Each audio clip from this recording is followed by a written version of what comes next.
আসসালামু আলাইকুম মাই ভিউয়ার্স। তো কেমন আছো তোমরা সবাই? আশা করছি সবাই ভালো আছো, সুস্থ আছো।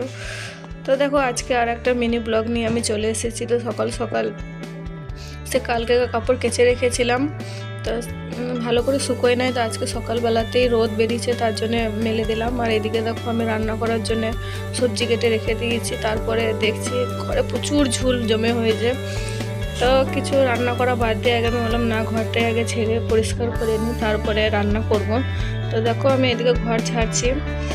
আমার মিনি ব্লগ তোমাদেরকে কেমন লাগছে আমাকে কমেন্ট করে বলবে। যদি ভালো লাগছে তো আরও মিনি ব্লগ দেওয়ার আমি চেষ্টা করব। তো সবাই তোমরা আমার পাশে থেকো, সাথে থেকো, আর আমার মিনি ব্লগটা দেখতে থাকো। তো দেখো, আমি ঝাঁট দিয়ে নিয়েছি। এখন এগুলো সব উপর থেকে ঝুলগুলো পড়েছে। একটু কথা বলো তো, এই দেয়ালে ঝুল কি করে জমা হয়?